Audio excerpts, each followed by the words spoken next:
Hello दोस्तों। Welcome to our session number 6, सीआरशिप mentorship. अब इसमें ना यार कुछ इंपॉर्टेंट डिस्कशन करना है। और वो इंपॉर्टेंट डिस्कशन क्या है, कुछ बातों पे डिस्कस करना है। पहले how to select a firm, how to select a domain. फिर इसके बाद इंटरव्यू के लिए अगर एकदम से अचानक इंटरव्यू हो जाए तो हम क्या करें। सबसे पहले चलते हैं, हम फर्म को कैसे सिलेक्ट करें।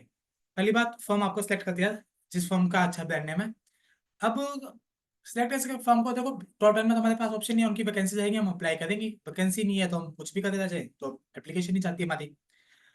टॉप साइज या अब कुछ जनों को ना ऐसा लगता है कि मेरे को स्मॉल फर्म ज्वाइन करनी है, बट मैं जैसे होम टाउन कैथल से हूँ या कोई जना कहीं से भी XYZ सिटी से। अब मैं दिल्ली के स्मॉल फर्म का देखूँ, स्मॉल मीडिया मेरी सिटी में, यार टू बी ऑनेस्ट ना, मैं बोल सकता हूँ 50 to 60% फर्म्स का सिमिलर नेचर होता है।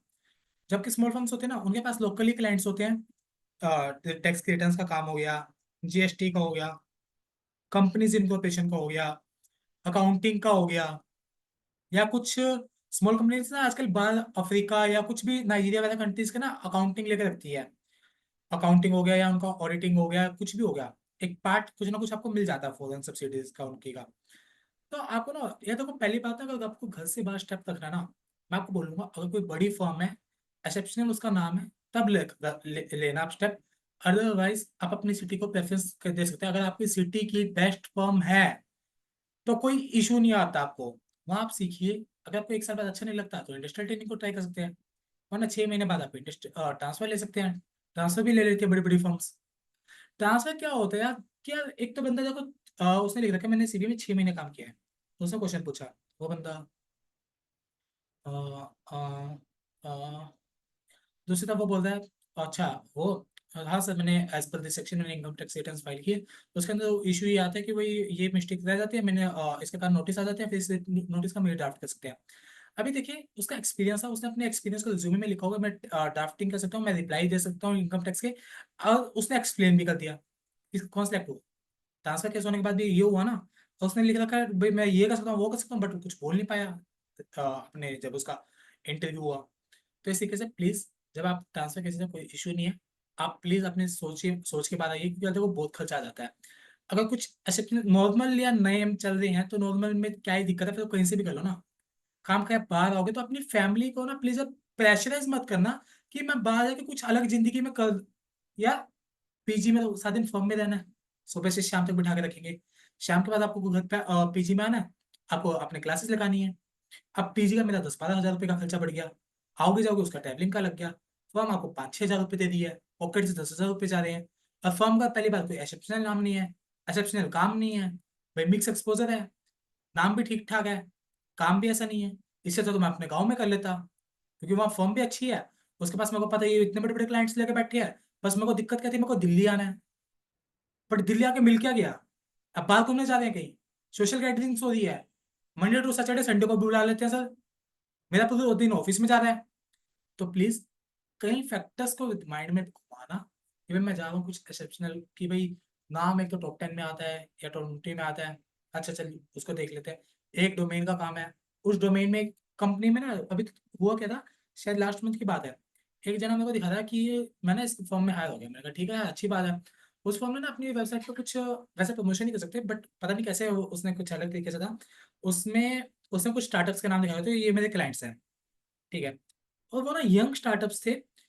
और यंग स्टार्टअप्स ना यार देखो, मिड साइज स्मॉल साइज पे होना उनका सैचुरेटेड बहुत ही देर है, क्योंकि ना स्टार्टअप्स को चाहिए होती है फंडिंग, इंडियन फंडिंग हो फॉरेन फंडिंग हो।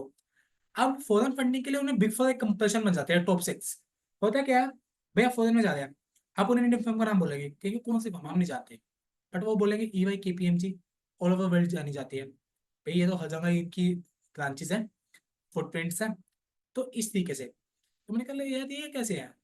तो फिर उसने वहाँ बात की, कह रहे यार मैंने अभी ना इनकी पिछली रिपोर्ट्स देखी है, और इसमें तो उनकी रिपोर्ट्स में तो ऑडिट साइन इस कंपनी ने किए हुए हैं, तो अपनी अपनी वेबसाइट पे कैसे दिखा रखा है। तो उसने बोला कि नहीं ये ना दूसरे ऑडिट दूसरे पार्ट के लिए आए थे, और उस वो भी उस साल में आए थे, तो हमने अपनी वेबसाइट को अपडेट नहीं किया तो इस कारण से। तो आप एक चीज देख सकते हैं, पहली बात उस पर्सन ने, उसको बोला गया भाई तू ऑडिट रिपोर्ट देख।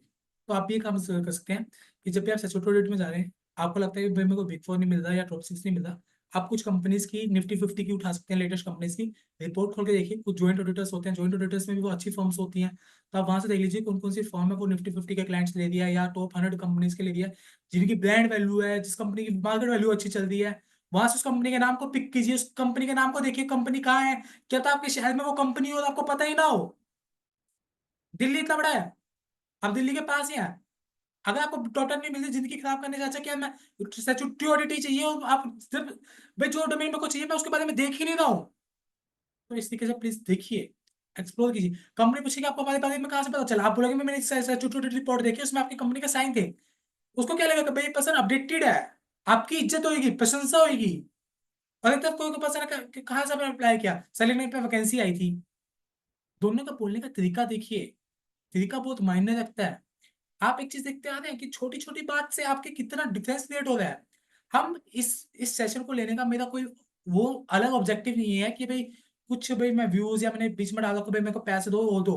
मेरा मानना ये है कि भाई कुछ जने आते हैं वो एट द एंड होते हैं, मेरे को आर्टिशिप नहीं मिलती, उससे पूछो भाई वीडियोस डाल के देखी नहीं देखी। भाई तुम वीडियो नहीं देखना चाह रहे, तुम सुनना नहीं चाह रहे, तुम कुछ करना नहीं चाह रहे। वो कहते हैं भाई आप में से पैसा ले दो, मेरे को आर्टिशिप दिलवा दो। भाई जब तक तू जिंदगी में कुछ नहीं करेगा, तेरे माँ बाप ने पैसा दे दिया, 10th 12th में पीट पीट के पढ़ा दिया, फाउंडेशन में पढ़ा दिया, इंटर में पढ़ा दिया, कब तक पीछे पड़ रहेंगे। नौकरी बिजनेस तो ऐसी चीज है, जब तक हमारे दिल के अंदर से आवाज नहीं आएगी तो कुछ नहीं होता।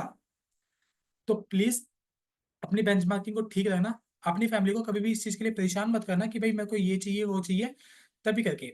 अब हम आते हैं हाउ टू सेलेक्ट डोमेन। अब डोमेन के लिए क्या होता है भाई, अब इसके लिए एक प्रैक्टिकल लेते हैं।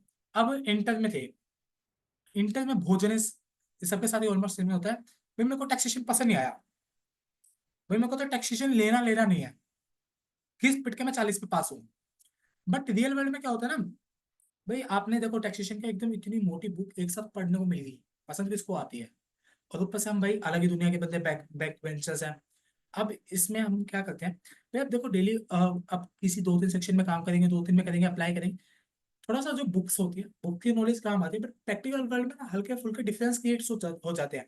बट आपने आज किसी टीडीएस में रिटर्न फाइल किया, आपने कुछ टीडीएस पढ़े हैं, मतलब ना डेली आपको जब एक चीज को ना महीने में आप जब डेली सेक्शन पढ़ेंगे, आप अप्लाई करेंगे, तो वो चीजें दिमाग में फिट होती जाती है। पहली बार माइंड में कभी मत उठा लेना कि जो मैंने पढ़ा है मैं उसमें, और मेरे को समझ नहीं आया, बाई चांस मैंने टीचर्स गलत ले लिया, कहीं मतलब होता है कि पैसे बचाने के चक्कर में हम छोटे टीचर्स ले लेते हैं, या मेरे को उसने टीचर से अपना बेस्ट एफर्ट दिया, मैं ही नहीं पढ़ा, मैंने कमा था।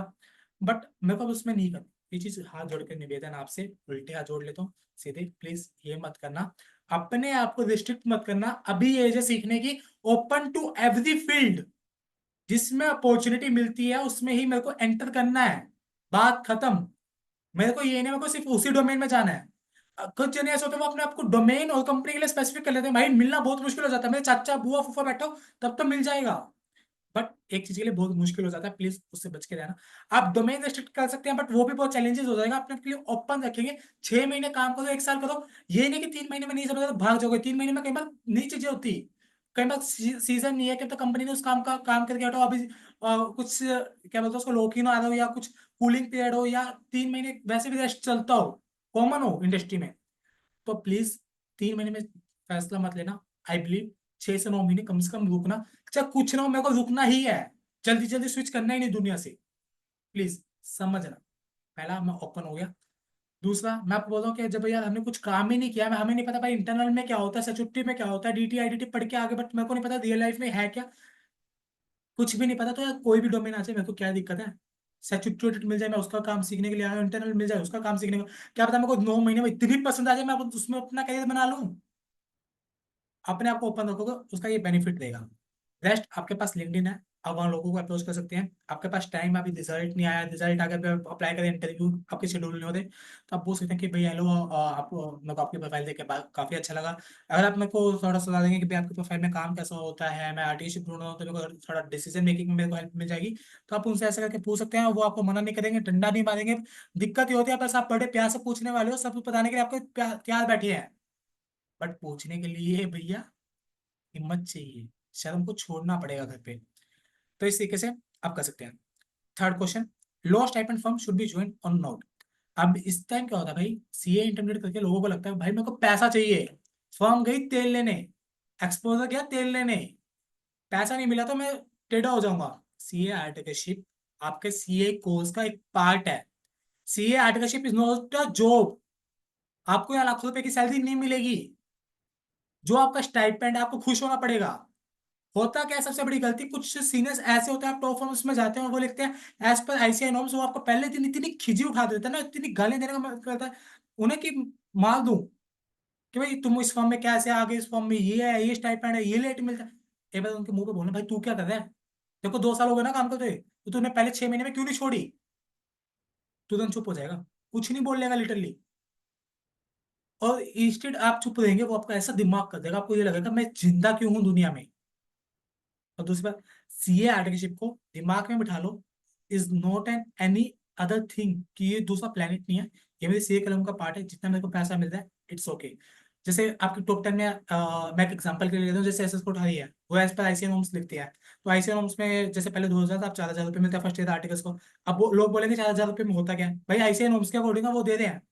बट आपको एक बात बता दो, ऑडिट में उसका एक्सेप्शनल नाम चलता है मार्केट में।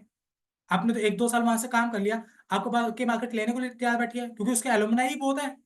आप ऑडिट में देखेंगे तो आपको कोठारी के बहुत बंदे मिल जाएंगे मार्केट में। कुछ कोठारी एक एग्जांपल ले रहा हूँ, बहुत फॉर्म्स ऐसी हैं जिनका एक नाम है, ब्रांड वैल्यू है। आप आज के टाइम पे देखते हैं आपको 1000-2000 कम मिल रहे हैं, बट आप एक चीज देखिए, आपको फ्यूचर में दूसरे बंदों से 50,000-1 लाख रुपए सैलरी ज्यादा मिलेगी। आप वो खुद देखिए ना भाई, उनको लोग भाग को ले रहे हैं, क्योंकि क्या, तो वहाँ लीडरशिप स्किल्स अच्छी मिलती है, आपको एक्सपोजर अच्छा मिलता है, और क्लाइंट्स अच्छे हैं। बहुत मल्टीपल फैक्टर्स होते हैं। प्लीज 1000, 2000, 5000 के लिए अभी अपने आपको रिस्ट्रिक्ट मत कीजिए, 2 साल है, थोड़ा सह लीजिए। आपके पेरेंट्स को यार ये स्टडी का ही पार्ट है, ये सोचे मैं सी इंटरमीडिएट में ही हूँ या मैं सीए फाइनल में ही हूँ। क्लासेस भी अच्छी जगह से लेनी है, फाइनल की क्लासेस छोटी मोटी टीचर से नहीं लेनी। एक बार सीए फाइनल अच्छी तरीके से होगी, पहली बारी में होगी, आपका अच्छा कैंपस प्लेसमेंट होगा, आपको पूरे पैसे हैं यार, 100 के 100%। कैंपस प्लेसमेंट नहीं, ऑफ कैंपस जाते हो, आपको सी फाइनल आपने क्लास अच्छी जगह से क्लास लिया, आपको फर्स्ट सेकंड टाइम में अच्छा पैसा क्यों नहीं मिलेगा। आपके पास नॉलेज है। अगर आप सोचते हैं कि मैं पापा से पैसा लूंगा 4-5 हजार रुपए का, आपको बहुत दिक्कत क्रिएट हो जाएगी। छोटे मोटे टीचर्स का मेरा मतलब ये नहीं, मैं हर टीचर के दिल से रिस्पेक्ट करता हूँ। होता ही है कुछ टीचर से मेरे को समझ नहीं आ रहा, मैंने इंटरव्यू से लिया, मेरे को पता है मेरे को इंटरव्यू कुछ नहीं आया, मैं फाइनल व्यू से लेता हूँ क्योंकि क्लासेस नहीं पढ़ रही है। उसका फायदा ही क्या है जिंदगी में। प्लीज पैसों के पीछे कभी मत करना, इतना सेक्रीफाइस मत करना कि आपको बाद में दिक्कत आए। अब लास्ट, इंटरव्यू के लिए मैं कैसे तैयारी करूँ। यार इंटरव्यू के लिए मैंने अभी कुछ टाइम पहले सेशन लिया हुआ है, एक रोहित सर करके है, वो अभी ओयो में टैक्स हेड है, उन्होंने ईवाई में 5 साल काम किया। डायरेक्ट टैक्स को उन्होंने बड़ी अच्छी गाइडेंस दी हुई है, जो 1000 स्टूडेंट्स की हेल्प करे। इंटरनल ऑडिट के लिए गौरव गोयल के साथ सेशन लिया हुआ है, उन्हें 9+ ईयर्स का एक्सपीरियंस है इंटरनल ऑडिट में। और वो काफी अच्छे तरीके से, और वो लोगों के चहेते भी है LinkedIn पे, वो काफी हेल्प भी करते हैं। आप प्लीज, मैं इनका लिंक अटैच कर दूंगा, प्लीज आप उन्हें फॉलो करना। थैंक यू गाइस, मेरे को अच्छा लगा आपसे मिलके इंटरेक्ट करके। और आप अपने प्लीज फीडबैक को शेयर करते रहना, आपके फीडबैक क्या मेरे को सच में बहुत मोटिवेट करते हैं। और मैं अपनी फैमिली को भी दिखाता हूँ, देखो यार कैसा अच्छा हो रहा है, और वो भी मेरे को कहते हैं कि चलो यार बच्चा आपके काम आ रहा है, तो ठीक है। Thank you, all the best.